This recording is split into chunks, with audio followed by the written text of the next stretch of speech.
मस्तक सुधारण्यासाठी पुस्तकाचा आधार घेतला जातो. खरं म्हणजे लातूरचं हित जपणारे अमित, लातूरची रीत जपणारे रितेश आणि लातूरकरांना सामाजिक आणि सांस्कृतिक क्षेत्रामध्ये धीर देणारे धीरज आज माझ्यासमोर उपस्थित आहेत. आणि ज्ञानाचं ज्ञानसागर अर्जित करून लातूरच्या प्रशासकीय क्षेत्रामध्ये अनमोल असं योगदान देणारे अनमोल सागर सर माझ्यासोबत उपस्थित आहेत. एकदा दोघांसाठी जोरदार टाळ्या आपण या ठिकाणी वाजूया. आता मी तुमच्यातलाच आहे, कारण की मुलाखत म्हणल्याच्या नंतर मी थोडंसं ऑफिशियली जाणार नाही, कारण की ही घरगुती मुलाखत आहे.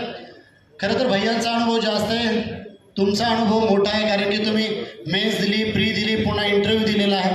पण यांच्यासोबत माझी पहिली मुलाखत आहे, त्यामुळे हे धुरंधर आहेत, दमछाक माझी होणार आहे. आणि तरीही मी सज्ज झालेलो आहे मुलाखत घेण्यासाठी. पण आज मला वाटतं की भैयाने अनेक टेलिव्हिजनवरती मुलाखत दिलेली आहे आणि प्रसार माध्यमांना मुलाखत दिलेली आहे. पण लातूरच्या मातीमध्ये पहिल्यांदा अशा ज्ञानार्जित शिक्षकांसमोर ते मुलाखत मला वाटते पहिल्यांदा देत असावेत. आणि सर, आपला या लातूरच्या मातीतला हा पहिला अनुभव असावा आणि माझाही अनुभव तुमच्यासोबत हा पहिला आहे. खरं तर हे दीपशिका मॅडमचं खूप कौतुक करायला हवं की रीड लातूर म्हणजे प्रत्येकाने वाचलं पाहिजे ही संकल्पना राबवत असताना या कार्यक्रमामध्ये वेगवेगळे पैलू त्यांनी दाखवलेले आहेत. एकदा मॅडमसाठी जोरदार टाळ्या आपण वाजूया. तर सर, मी पहिला प्रश्न आपल्याला विचारतो की सोशल मीडियाचा उल्लेख निघालाच आहे. अनेक वेळेला सरांना मी वंशसोबत आणि आपल्या पाल्यांसोबत पुस्तक वाचताना बघितलं आहे आणि त्यांना वाचताना वाचन करून घेताना पण बघितलं आहे. ही आवड लहानपणापासून आहे की मग आत्ता रीड लातूर म्हणून गृहमंत्र्यांनी सांगितलं म्हणून सुरू केली?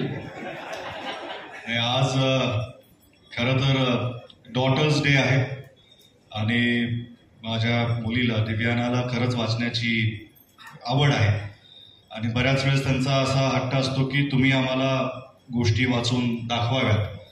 आणि खरं तर पुस्तक आणि माझं जे काही नातं मी माझ्या मनोगतात सांगितलं की आमच्या काळामध्ये अभ्यासाच्या पुस्तकाच्या पलीकडे जायला वेळही नव्हता आणि तेवढी संधीही कधी मिळाली नाही, कारण की अभ्यासामध्ये मी थोडा आपल्यासारखाच सामान्य लातूरकरासारखा असा असल्यामुळं ते थोडा वेळ कमी मिळायचा.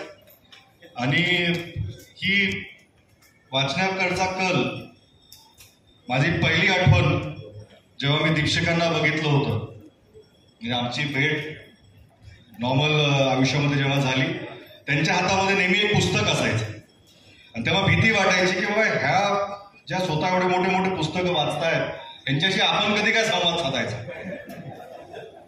असं ते तिथून सुरुवात झाली आणि मग ती वाचन संस्कृती जेव्हा घरामध्ये रुजली, त्यांच्या माध्यमातून मुलांमध्ये रुजली आणि मग आता मुलांसोबत जेव्हा ते आग्रह करतात किंवा त्यांच्यासोबत त्यांच्या काही पुस्तकं वाचण्यासाठी, त्यामुळं ही आवड निर्माण झाली.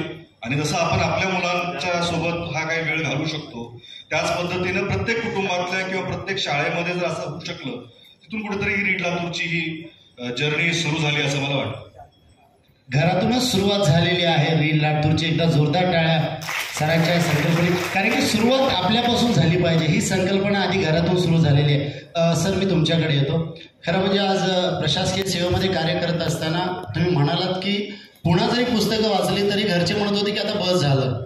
तर मग 24 वर्ष आधीचं शिक्षण, आपलं नियोजन कसं होतं शिक्षण क्षेत्रातलं? अभ्यासाचं नियोजन काय होतं महाविद्यालय आणि शैक्षणिक स्तरावरती?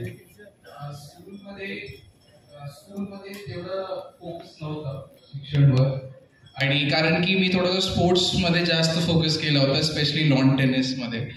आणि आय डोंट नो, बरेच लोकांना माहीत नाही आणि मी सांगत पण नाही. चलो ठीक आहे, आज या मंचामध्ये मी ॲक्च्युली नॅशनलपर्यंत गेलो आहे टेनिसमध्ये आणि मी दिल्ली टीमचा पार्ट होतो आणि मी पुण्याला आलो होतो त्या दिल्ली SGF गेमसाठी, स्कूल गेम्स फेडरेशन ऑफ, तिथे आम्ही गोल्ड पण जिंकलो होतो दिल्ली टीमसाठी. त्याच्यानंतर टेनिस संपलं कारण की ते थोडासा अफोर्डेबल नव्हतं आणि त्याच्यानंतर 11th-12th थोडासा फोकस डायव्हर्ट केला शिक्षणवर. चांगले मार्क्स आले, चांगला कॉलेज मिळाला 12th म्हणजे दिल्ली युनिव्हर्सिटीमध्ये. तिथे कॉलेजचा कॅम्पस ॲक्च्युली खूप चांगला होता, त्याच्यामुळे शिक्षणवर तिथे पण तेवढा फोकस नव्हता. आणि बाकीचे म्हणजे एक्स्ट्रा करिक्युलर म्हणजे फिल्म सोसायटी आणि असे डिबेट सोसायटीवर थोडासा जास्त माझा भर होता. पण लास्ट इयर पासून म्हणजे कॉलेजचे लास्ट इयर पासून माझ्या थोडासा डायरेक्शन टुवर्ड्स UPSC थोडी आली, कारण की माझं जे बॅचलर झालंय म्हणजे ग्रॅज्युएशन झालंय ते भूगोलमध्ये झालंय, भूगोल ऑनर्समध्ये. आणि सर्वांना इथे माहीत आहे की भूगोलमध्ये तुम्हाला काही नोकरी वगैरे मिळत नाहीये. तर माझ्या वडिलांनी विचारलं की बाबा तू आता काय करणार. तर माझ्याकडे ऑप्शनच नव्हते. एक होता प्रोफेसर आणि दुसरा होता काहीच नाही. ठीक आहे, तर त्याच्यासाठी मी UPSC साठी बसलो आणि तिथे ऑब्व्हियसली लास्ट इयर पासून माझ्या अभ्यासाच्या जे जर्नी सुरू झाली आणि ते ऍक्च्युली फार डेडिकेटेड पद्धतीने जे मी शिक्षण प्रॉपरली केलं नाही स्कूल आणि कॉलेजच्या याच्या एकत्रित करून मी त्या 2-3 वर्षामध्ये केलं आणि thankfully by the gods grace माझं सिलेक्शन झालं UPSC क्लब IAS मध्ये.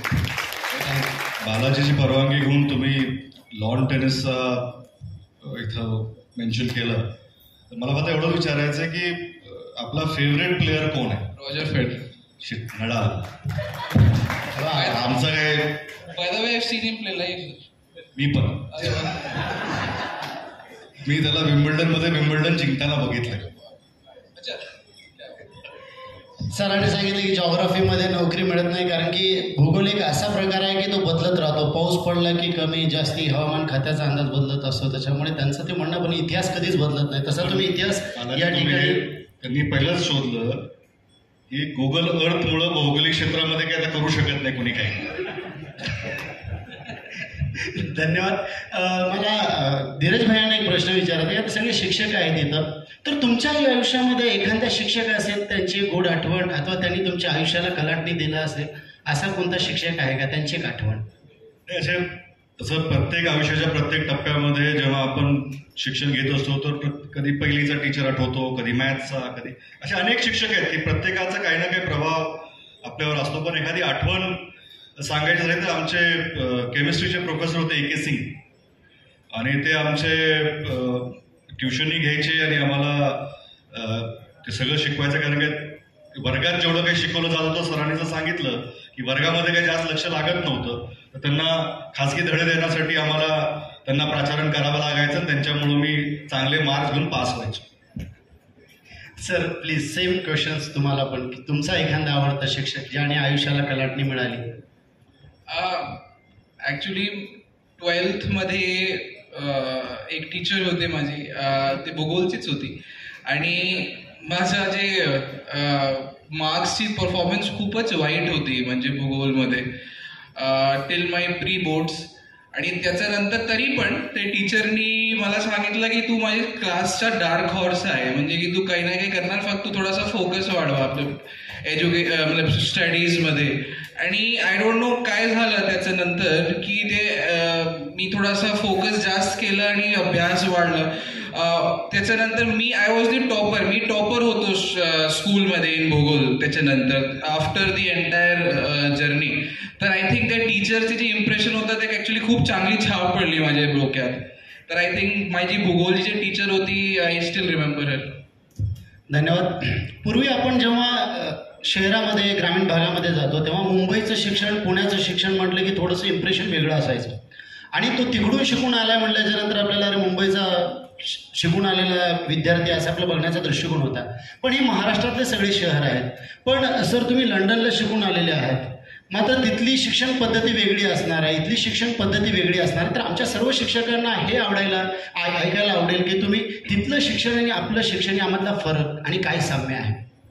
एक चांगली आठवण आणि कुठेतरी आपल्या शिक्षण पद्धतीमध्ये ती अभिमानाची गोष्ट त्यावेळेस माझ्यासाठी होती की जेव्हा मी माझ्या वर्गामध्ये तिथं गेलो, आमचं इंट्रोडक्शन झालं, आम्ही 7-8 आणि तिथं ग्लोबल स्टुडंट्स असतात. लंडन सारख्या व्यासपीठावर कोणी रशियाचा होता, कोणी इंडियाचा होता, कोणी स्पेनचा असेल, तिथले इंग्लंडचे स्वतःचे स्थानिक मुलं असतात. म्हणजे ग्लोबल डायस्पोरामध्ये तुम्हाला अनेक देशांच्या मुलांसोबत तिथं शिकायला संधी मिळते. आणि इंग्लिश हे कॉमन माध्यम, म्हणजे एकमेकाशी संवाद साधण्यासाठी प्रत्येक देशाच्या प्रत्येक भाषा वेगळ्या असतील. जशी आपली हिंदी मराठी असेल, कुणाची स्पॅनिश आहे, कुणाची चायनीज आहे, कुणी आपल्या फ्रेंच आहे, पण आमची इंग्लिश एक कॉमन ग्राउंड असायचं.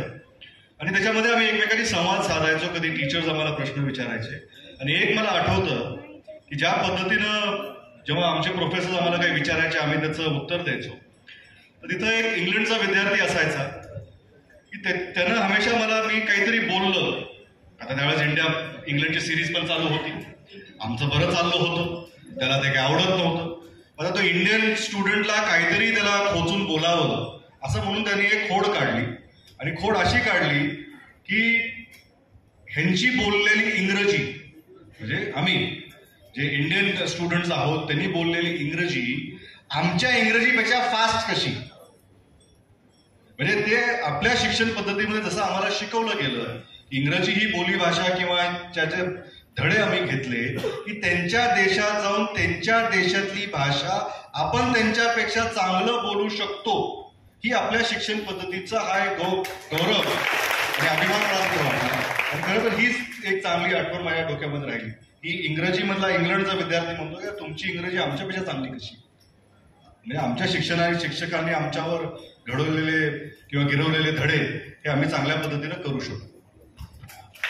इथल्या शिक्षकांचं हे कौतुक आहे की आपण जे विद्यार्थी घडवले ते इंग्लंडमध्ये जाऊन त्यांच्यापेक्षाही चांगली इंग्रजी बोलू शकतात.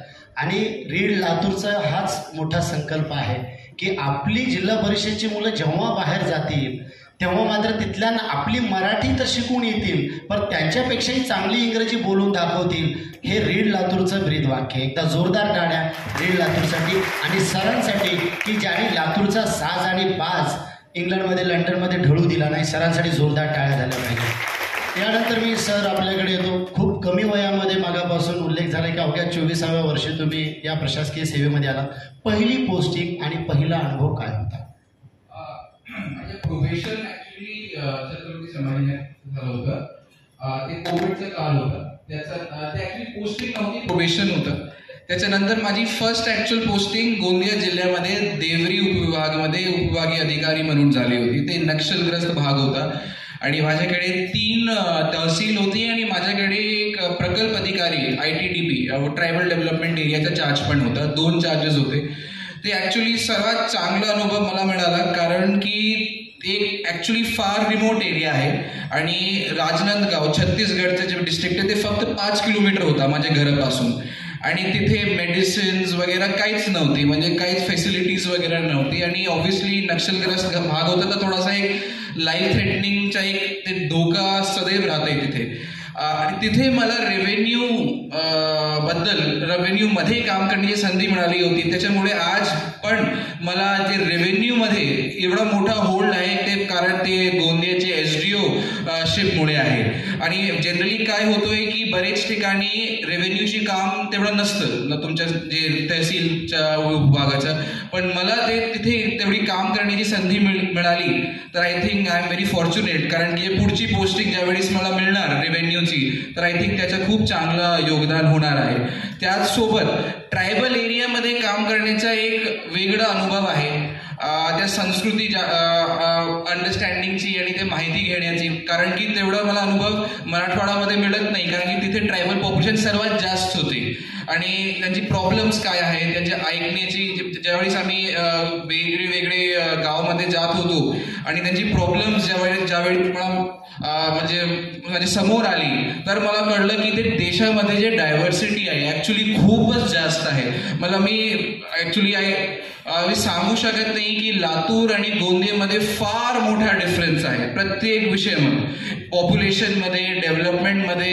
इव्हन मराठीची बोलणी पद्धत आहे लातूर गोंदियामध्ये ते मेजरली हिंदी आहे. तिथे जास्त लोक मराठी बोलत नाहीये, ते गोंडी बोलतात किंवा हिंदी बोलतात. मराठी तेवढी जास्त चालत नाही तिकडे. आणि इव्हन खानपान तुमच्या आणि बोलण्याची पद्धत, बाकीचे कस्टम्स, ट्रेडिशन्स महाराष्ट्रामध्ये सुद्धा एवढे डिफरन्सेस आहेत. ते मला तिकडे कळलं एक्झॅक्टली की किती डायव्हर्स स्टेट आहे आमच्या महाराष्ट्र. तर ॲक्च्युली त्याचं एक खूप चांगलं योगदान आहे माझे पूर्ण जर्नीमध्ये माझे गोंदियाची पोस्टिंगचं. थँक्यू. एकदा जोरदार टाळ्या सरांसाठी.